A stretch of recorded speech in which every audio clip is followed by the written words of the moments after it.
Canto 21. La propuesta del arco. Minerva, la deidad de los brillantes ojos, inspiróle en el corazón a la discreta Penélope, hija de Icario, que en la propia casa de Ulises les sacara a los pretendientes el arco y el blanquizco hierro, a fin de celebrar el certamen que había de ser el preludio de su matanza. Subió Penélope la alta escalera de la casa, tomó en su hermosa y robusta mano una magnífica llave bien curvada, de bronce, con el cabo de marfil, y se fue con las siervas al aposento más interior donde guardaba los objetos preciosos del rey, bronce, oro y labrado hierro, y también el flexible arco y la aljaba para las flechas, que contenía muchas y dolorosas saetas. Dones ambos que a Ulises le hiciera su huespedífito Eurítida, semejante a los inmortales, cuando se juntó con él en Lacedemonia. Encontráronse en Mesena, en casa del belicoso Orsíloco.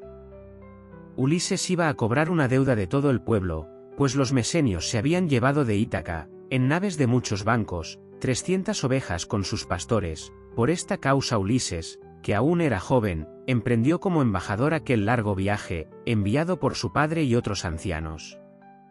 A su vez, Ífito iba en busca de 12 yeguas de vientre con sus potros, pacientes en el trabajo, que antes le quitaran y que luego habían de ser la causa de su muerte y miserable destino, pues, habiéndose llegado a Hércules, hijo de Júpiter, varón de ánimo esforzado que sabía realizar grandes hazañas, ese le mató en su misma casa, sin embargo de tenerlo como huésped.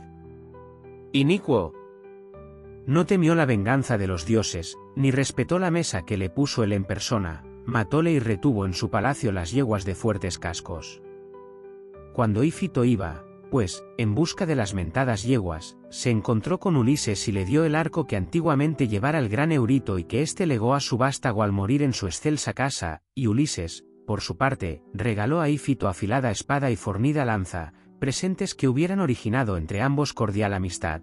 Mas los héroes no llegaron a verse el uno en la mesa del otro, porque el hijo de Júpiter mató antes a Ífito Eurítida, semejante a los inmortales. Y el divinal Ulises llevaba en su patria el arco que le había dado Ífito, pero no lo quiso tomar al partir para la guerra en las negras naves, y lo dejó en el palacio como recuerdo de su caro huésped. Al instante que la divina entre las mujeres llegó al aposento y puso el pie en el umbral de encina que en otra época puliera el artífice con gran habilidad y enderezara por medio de un nivel, alzando los dos postes en que había de encajar la espléndida puerta, desató la correa del anillo, introdujo la llave e hizo correr los cerrojos de la puerta, empujándola hacia dentro. Rechinaron las hojas como muge un toro que pace en la pradera, tanto ruido produjo la hermosa puerta al empuje de la llave, y abriéronse inmediatamente. Penélope subió al excelso tablado donde estaban las arcas de los perfumados vestidos. Tendiendo el brazo, descolgó de un clavo el arco con la funda espléndida que lo envolvía. Sentóse allí mismo, teniéndolo en sus rodillas, lloró ruidosamente y sacó de la funda el arco del rey. Y cuando ya estuvo harta de llorar y de gemir, fuese hacia la habitación donde se hallaban los ilustres pretendientes, y llevó en su mano el flexible arco y la aljaba para las flechas, la cual contenía abundantes y dolorosas saetas. Juntamente con Penélope, llevaban las siervas una caja con mucho hierro y bronce que servía para los juegos del rey. Cuando la divina entre las mujeres hubo llegado a donde estaban los pretendientes, paróse ante la columna que sostenía el techo sólidamente construido, con las mejillas cubiertas por espléndido velo y una honrada doncella a cada lado. Y a la hora dirigió la palabra a los pretendientes, hablándoles de esta guisa.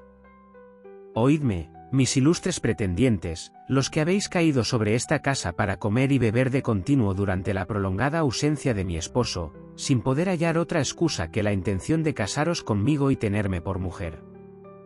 Ea, pretendientes míos, os espera este certamen. Pondré aquí el gran arco del divinal Ulises, y aquel que más fácilmente lo maneje, lo tienda y haga pasar una flecha por el ojo de las 12 segures, será con quien yo me vaya, dejando esta casa a la que vine doncella, que es tan hermosa, que está tan abastecida, y de la cual me figuro que habré de acordarme aún entre sueños.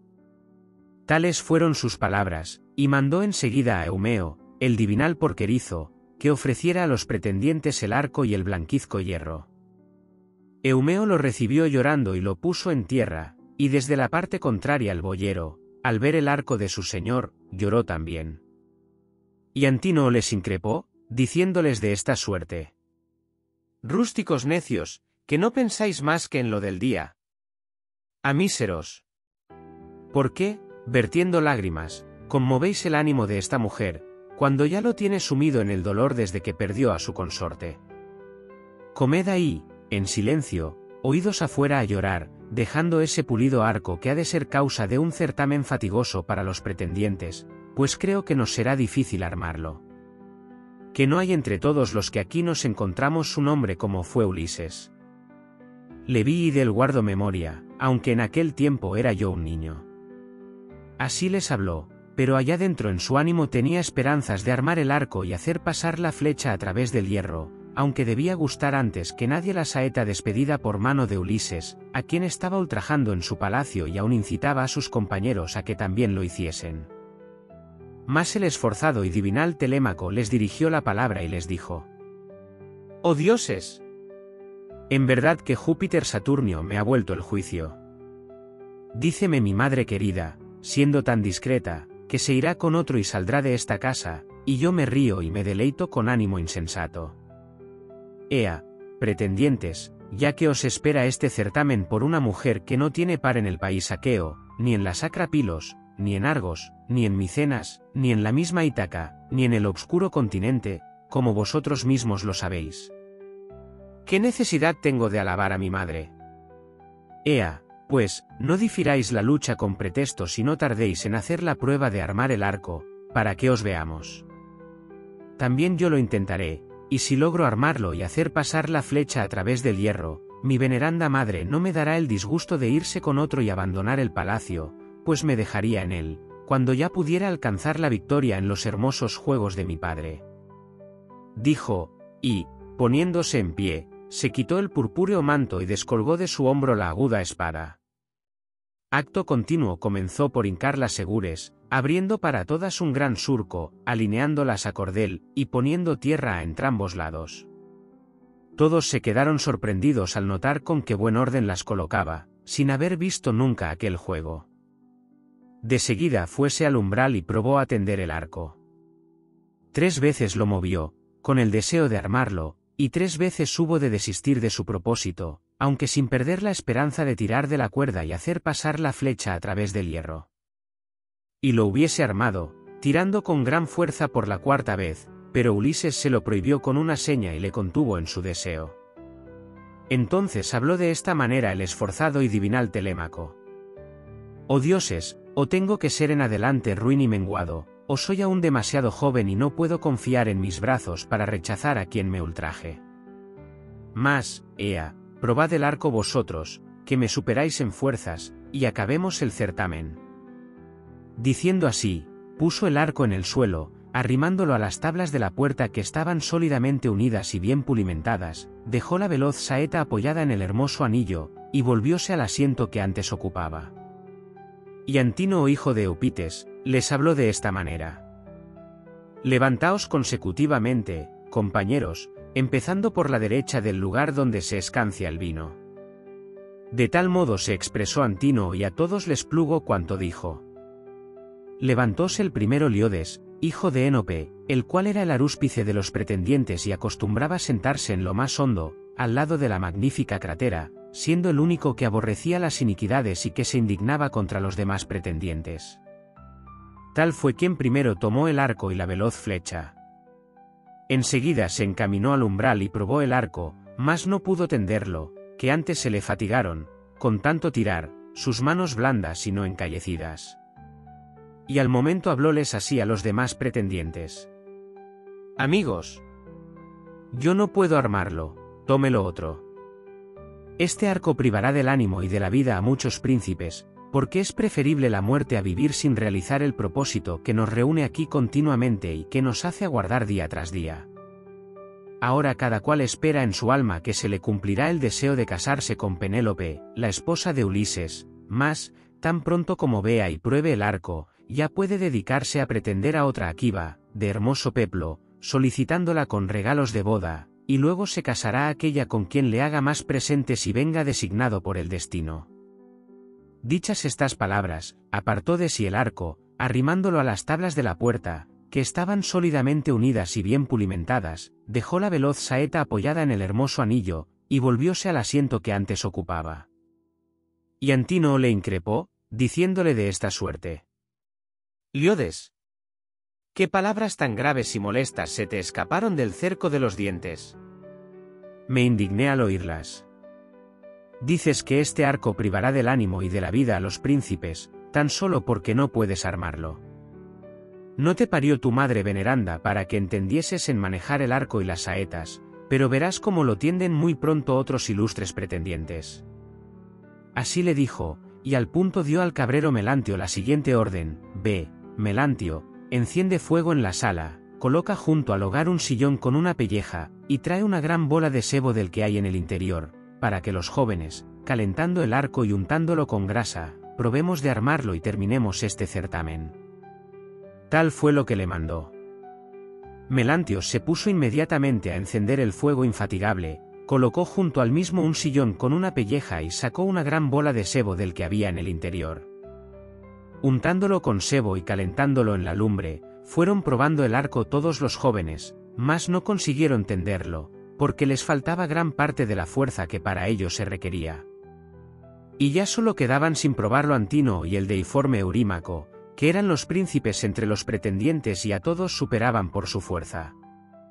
Entonces salieron juntos de la casa el boyero y el porquerizo del divinal Ulises, siguióles este y díjoles con suaves palabras así que dejaron a su espalda la puerta y el patio: «Boyero y tú, porquerizo, ¿os revelaré lo que pienso o lo mantendré oculto? Mi ánimo me ordena que lo diga. ¿Cuáles fuerais para ayudar a Ulises, si llegara de súbito porque alguna deidad nos lo trajese? ¿Os pondríais de parte de los pretendientes o del propio Ulises? Contestad como vuestro corazón y vuestro ánimo os lo dicten». Dijo entonces el boyero: «Padre Júpiter, ojalá me cumplas este voto, que vuelva aquel varón, traído por alguna deidad. Tú verías, si así sucediese, cuál es mi fuerza y de qué brazos dispongo». Eumeo suplicó asimismo a todos los dioses que el prudente Ulises volviera a su casa. Cuando el héroe conoció el verdadero modo de pensar de entrambos, hablóles nuevamente diciendo de esta suerte: «Pues dentro está, aquí lo tenéis, soy yo que, después de pasar muchos trabajos, he vuelto en el 20º año a la patria tierra. Conozco que entre mis esclavos tan solamente vosotros deseabais mi vuelta, pues no he oído que ningún otro hiciera votos para que tornara a esta casa. Os voy a revelar con sinceridad lo que ha de llevarse a efecto. Si, por ordenarlo un dios, sucumben a mis manos los eximios pretendientes, os buscaré esposa, os daré bienes y sendas casas labradas junto a la mía, y os consideraré en lo sucesivo como compañeros y hermanos de Telémaco. Y, si queréis, ea, voy a mostraros una manifiesta señal para que me reconozcáis y se convenza vuestro ánimo, la cicatriz de la herida que me infirió un jabalí con su blanco diente cuando fui al Parnaso con los hijos de Autólico». Apenas hubo dicho estas palabras, apartó los harapos para enseñarles la extensa cicatriz. Ambos la vieron y examinaron cuidadosamente, y acto continuo rompieron en llanto, echaron los brazos sobre el prudente Ulises y, apretándole, le besaron la cabeza y los hombros. Ulises, a su vez, besóles la cabeza y las manos. Y entregados al llanto los dejara el sol al ponerse, si el propio Ulises no les hubiese calmado, diciéndoles de esta suerte: «Cesad ya de llorar y de gemir, no sea que alguno salga del palacio, lo vea y se vaya a contarlo allá dentro. Entraréis en el palacio pero no juntos, sino uno tras otro, yo primero y vosotros después. Tened sabida una señal que os quiero dar y es la siguiente: los otros, los ilustres pretendientes, no han de permitir que se me dé el arco y el carcaj, pero tú, divinal Eumeo, tráelo por la habitación, pónmelo en las manos. Y di a las mujeres que cierren las sólidas puertas de las estancias y que si alguna oyere gemidos o estrépito de hombres dentro de las paredes de nuestra sala, no se asome y quédese allí, en silencio, junto a su labor.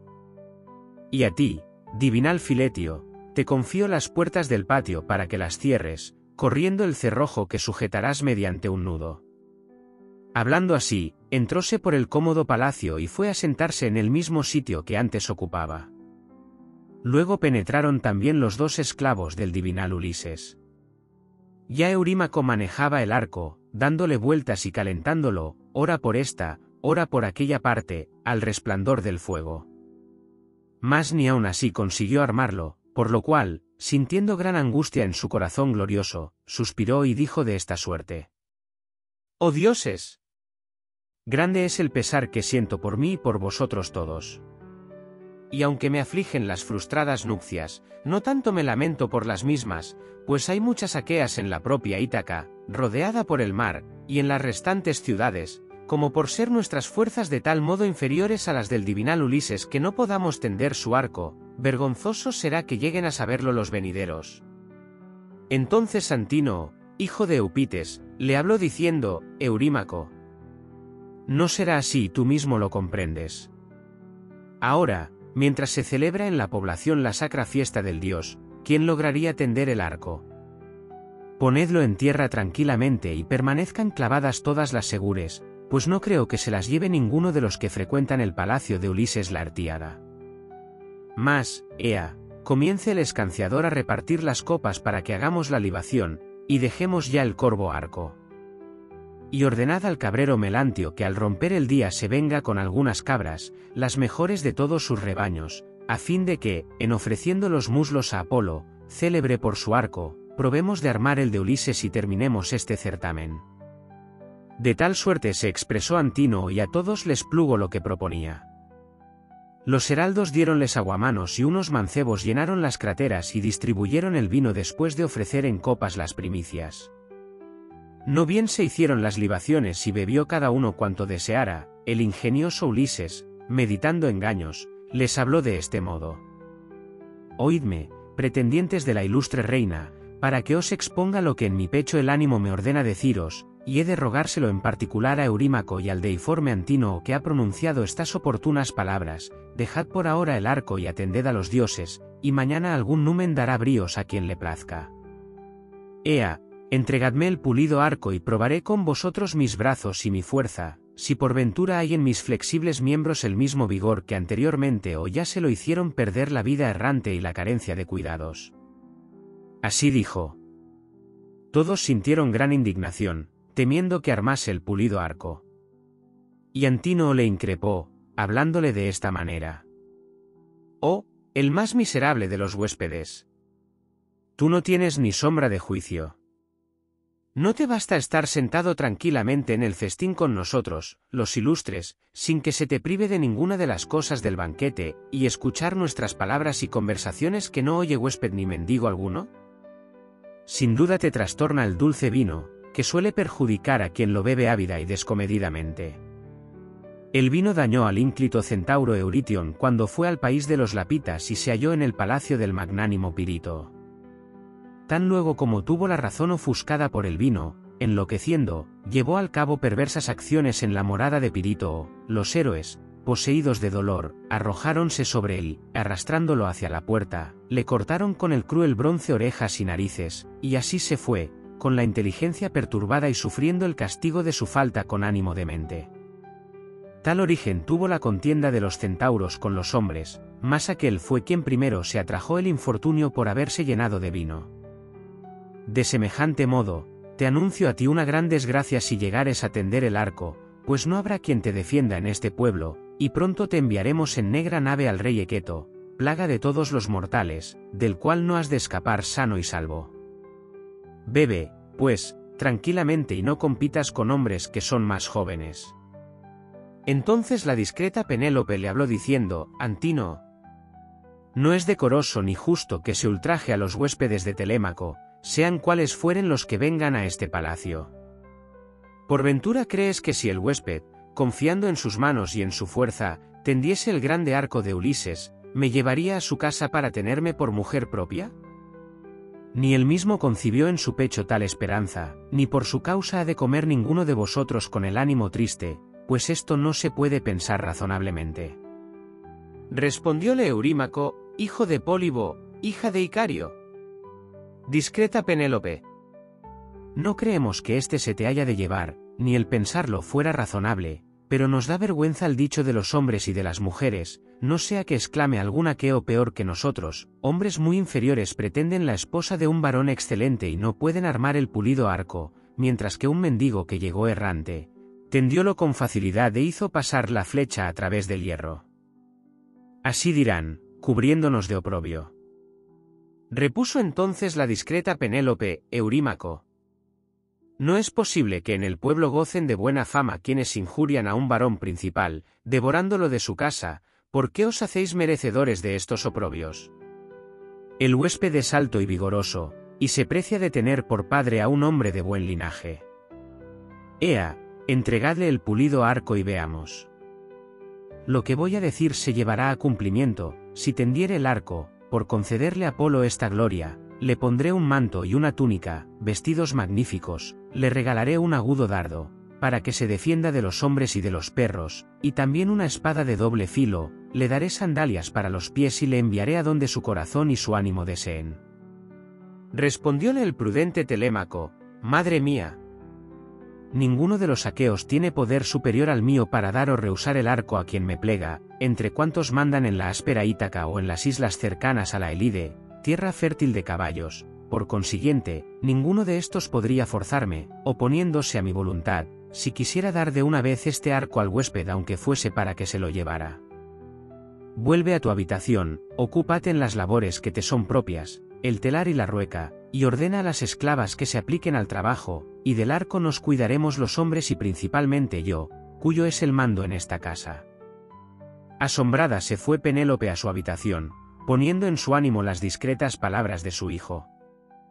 Y así que hubo llegado con las esclavas al aposento superior, lloró por Ulises, su querido consorte, hasta que Minerva, la de los brillantes ojos, difundióle en los párpados el dulce sueño.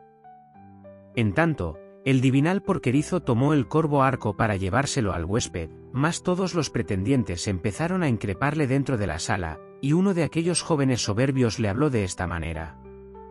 ¿A dónde llevas el corvo arco, oh porquero no digno de envidia, oh vagabundo? Pronto te devorarán, junto a los marranos y lejos de los hombres, los ágiles canes que tú mismo has criado, si Apolo y los demás inmortales dioses nos fueren propicios. Así decían, y él volvió a poner el arco en el mismo sitio, asustado de que le increpasen tantos hombres dentro de la sala. Mas Telémaco le amenazó, gritándole desde el otro lado. «Abuelo, sigue adelante con el arco, que muy pronto verías que no obras bien obedeciendo a todos, no sea que yo, aun siendo el más joven, te eche al campo y te hiera a pedradas, ya que te aventajo en fuerzas. Ojalá superase de igual modo, en brazos y fuerzas, a todos los pretendientes que hay en el palacio, pues no tardaría en arrojar a alguno vergonzosamente de la casa, porque maquinan acciones malvadas». Así les habló, y todos los pretendientes lo recibieron con dulces risas, olvidando su terrible cólera contra Telémaco. El porquerizo tomó el arco, atravesó la sala, y deteniéndose cabe al prudente Ulises, se lo puso en las manos. Seguidamente, llamó al ama Euríclea y le habló de este modo. Telémaco te manda, prudente Euríclea, que cierres las sólidas puertas de las estancias y que si alguna de las esclavas oyere gemidos o estrépito de hombres dentro de las paredes de nuestra sala, no se asome y quédese allí, en silencio, junto a su labor. Así le dijo, y ninguna palabra voló de los labios de Euríclea, que cerró las puertas de las cómodas habitaciones. Filetio, a su vez, salió de la casa silenciosamente, fue a entornar las puertas del bien cercado patio, y como hallara debajo del pórtico el cable de papiro de una corva embarcación, las ató con él mismo. Luego volvió a entrar y sentóse en el mismo sitio que antes ocupaba, con los ojos clavados en Ulises. Ya éste manejaba el arco, dándole vueltas por todas partes y probando acá y allá, no fuese que la carcoma hubiera roído el cuerno durante la ausencia del rey. Y uno de los presentes dijo al que tenía más cercano: «Debe de ser experto y hábil en manejar arcos, o quizás haya en su casa otros semejantes, o se proponga construirlos, de tal modo le da vueltas en sus manos acá y allá, ese vagabundo instruido en malas artes». Otro de aquellos jóvenes soberbios habló de esta manera: «Así alcance tanto provecho, como en su vida podrá armar el arco». De tal suerte se expresaban los pretendientes. más el ingenioso Ulises, tan luego como hubo tentado y examinado el gran arco por todas partes, cual un hábil citarista y cantor tiende fácilmente con la clavija nueva la cuerda formada por el retorcido intestino de una oveja que antes atara del uno y del otro lado, de este modo, sin esfuerzo alguno, armó Ulises el grande arco. Seguidamente probó la cuerda, asiéndola con la diestra, y dejóse oír un hermoso sonido muy semejante a la voz de una golondrina. Sintieron entonces los pretendientes gran pesar y a todos se les mudó el color. Júpiter despidió un gran trueno como señal y holgóse el paciente divino Ulises de que el hijo del artero Saturno le enviase aquel presagio.